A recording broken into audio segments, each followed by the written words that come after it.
But I wanted to thank you again for the opportunity to be with you this afternoon, my part, morning, your part. And I understand Choa gave the Dharma talk last week on the anniversary of 9/11. I was asked to be to speak that day, but I had another commitment that came up. But I figured what part of my talk this morning with you would be is just to tell you what my experience was on that day, and then a little bit, just a little bit more about that. But very few of you know that I went to an Episcopal seminary in New York City, and 9/11 was my first day in seminary. And when we had a seminar, we were called juniors in first class coming in, incoming class are called juniors. And we were in a seminar, and one of my classmates came in, and she looked really, she was like, the expression on her face. And we looked, and she says, well, a plane flew into one of the towers at the World Trade Center. So, I went in my head, well, it's got to be one of those, a helicopter or a little propeller plane. And then the next thing I knew, there were jets going over the seminary, and there were these sounds of ambulances, and we just didn't know what was happening. And then the chapel bell started to ring, and in the seminary handbook, that reads when the chapel bells rings, not just in place of services, but it just starts ringing. That means the community is supposed to gather. So we were just kind of figuring out, well, what do we do next? And so there was a knock on the door, and one of the professor's wife came in, and she said, and she was in tears, and she said, you all need to come because something horrible has happened. So we all filed out, went to the close, and there was everyone was there, maintenance people, administrative people, faculty, everybody was there. And that was at that time both towers had fallen at that time, and also the Pentagon was hit. And it dawned on me, like, oh my gosh, something has happened. I mean, like, the world for me had changed. And I say that because I wanted to introduce the koan that I wanted to expand on a little bit with you today. And it's taken from the Momokan, case 8. Kichu makes carts. And it reads, Master Gatan said to a monk, Kifuchu makes a cart whose wheels had 100 spokes. Take both front and rear parts away and remove the axle. Then what will it be?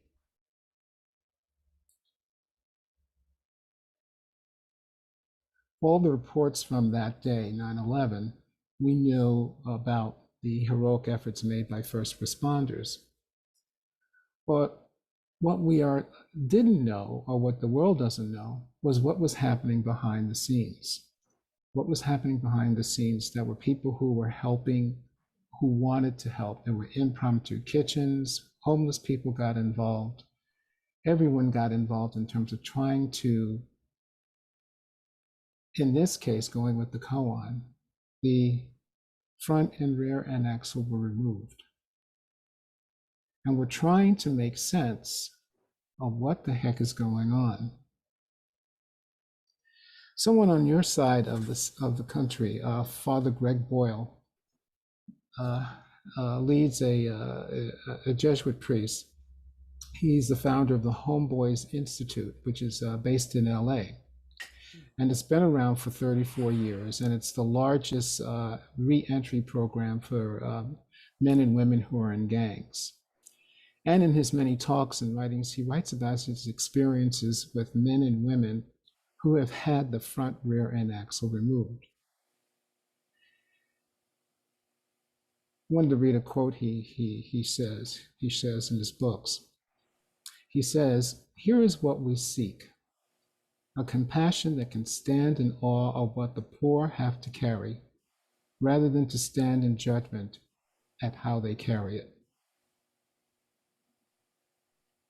Here is what we seek, a compassion that can stand in awe of what the poor have to carry, rather than stand in judgment about, at how they carry it. I would amend that quote a bit and say, what we seek is a compassion that we can stand in awe of all of us have to carry, rather than to stand in judgment about how we carry it. Right now, all of us have experienced or are experiencing the front, rear, the axles, and spokes being removed. Greg Boyle goes on as a Jesuit to talk about his founder, Ignatius of Loyola, who was around during the Protestant Reformation in Europe, who kept a journal. And he wrote a word that he kept referring back to it. And my Spanish is not that great, but I'll do the best I can. And it's the word that he wrote was called acatamiento, acatamiento. And it's defined as to look at something with attention. Pay attention to what is going on. I would like to think that's what our practice is about, is to pay attention, to stand in awe. Not awe like as you're looking at a beautiful sunset or something pretty, but to contemplate what is going on, not just in our lives, but in the lives of other people. The front, rear, and back and axle of our carts are many things, right? It's our careers. It's about our age. As we get older, or some of us get older, how we perceive ourselves, our economy, where we are, either we're employed or not employed or in between jobs, our class, our gender, all these things, front, back, axle, define us.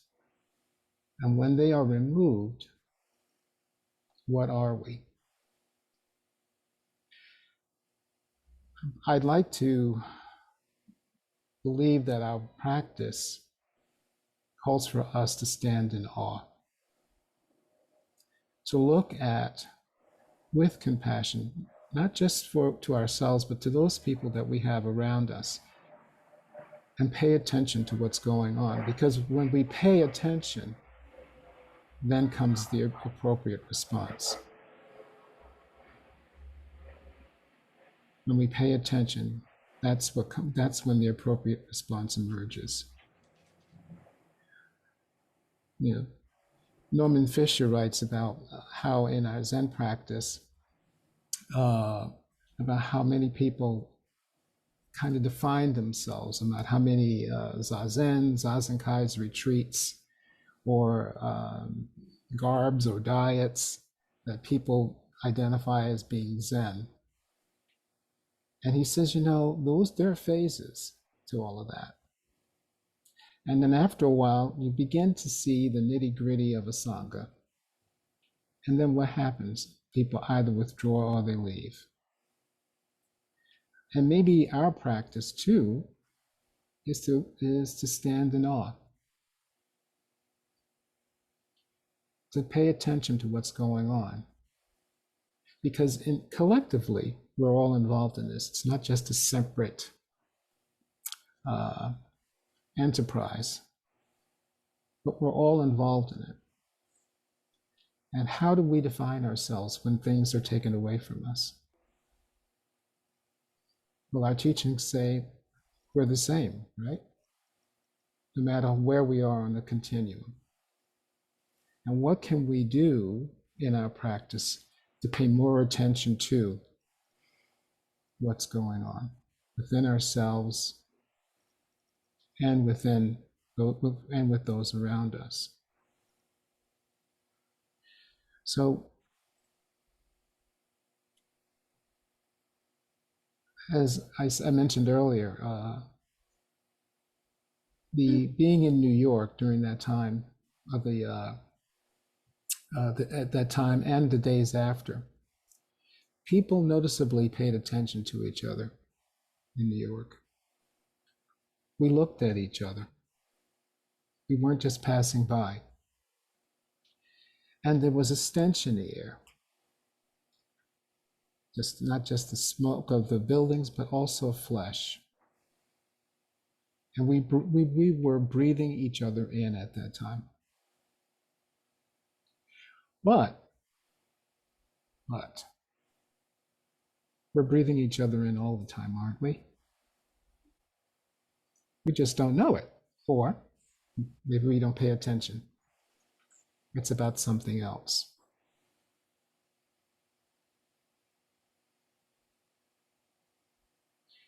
People wanted to make a difference at that time. There's a story about a woman who was black, who was covered in dust, and she lived in the Bronx, and how she was trying to walk home, and she managed to get onto a city bus, and she sat down, and a woman who was sitting next to her was white, just took her hand and held her hand and invited her to her home until she could just kind of gather herself together before she went home.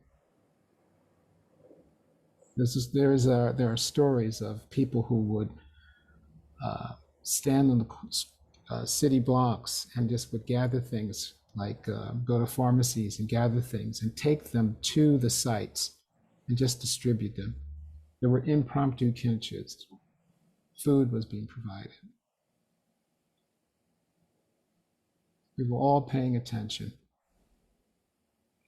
And sadly enough, here we are, 21 years later, and we've lost it.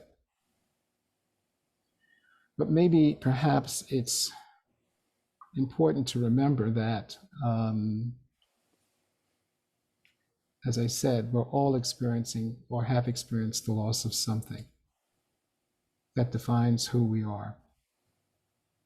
And how do we begin to, with attention, respond in a way that's healing and fortifying. So, again, to quote a modified version of Greg Boyle's statement, what we seek is a compassion that can stand in awe of what all of us have to carry,